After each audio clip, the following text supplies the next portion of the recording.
Mwongozo wa kujifunza Biblia leo ikiwa ni Juni 2, siku ya Jumanne. Mada inasema toba ya kweli.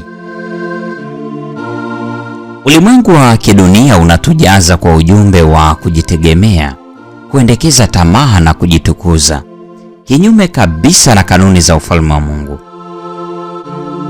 Cha kuvutia ni kwamba maneno ya kwanza yaliyoandikwa katika Biblia kutoka kwa Yohana Mbatizaji na Yesu yalifanana. Yohana alisema, "Tubuni kwa maana ufalme wa Mungu umekaribia." Mathayo 3:1-2. Yesu alisema, "Wakati umetimia na ufalme wa Mungu umekaribia, tubuni na kuiamini Injili." Marko 1:14-15. Tazama pia Luka 24:46 na 47. Yesu na Yohana waliwataka waliokuwa wakisikia watubu kwa sababu ufalme wa mbinguni ulikuwa umekaribia. Je, inawezekana kwamba ujumbe huo bado ni muhimu kwetu leo? Soma Matendo ya Mitume sura ya 3:18 na 19. Kwa nini toba ni muhimu sana katika mchakato wa kukua kiroho? Nyakati za kuburudishwa ni nini? Wema na fadhili za Mungu hutuelekeza katika toba. Warumi 2:4. Toba inahusisha hatua mbili. Hatua ya kwanza, maumivu ya kweli na huzuni kwa ajili ya dhambi zetu, na hatua ya pili, uamuzi wa dhati wa kuziacha dhambi. Katika Biblia, toba karibu kila mara inaunganishwa na msamaha. Tunapotubu kutoka moyoni, Mungu husamehe. Ni hivyo tu. Yohana wa kwanza sura ile ya kwanza ya 9 na Ufunuo Yohana sura ya 3:19.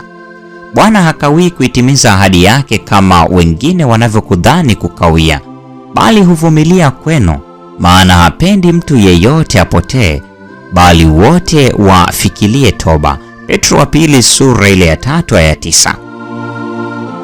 Tunapoziandaa roho zetu kwa ajili ya ujio wa Yesu Kristo mara ya pili, Mungu anatupa muda wa kurekebisha mambo yetu na yeye.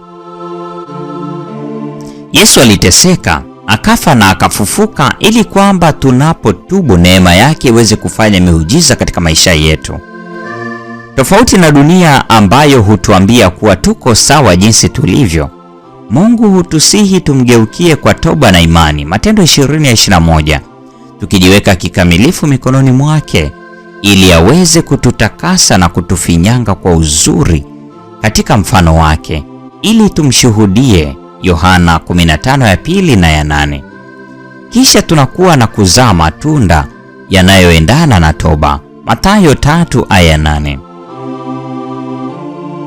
Hakuna toba ya kweli isiyoleta mabadiliko. Haki ya Kristo sio vazi la kufunika dhambi ambazo hazijaungamwa wala kuachwa. Ni kanuni ya maisha inayobadilisha tabia na kuongoza mwenendo.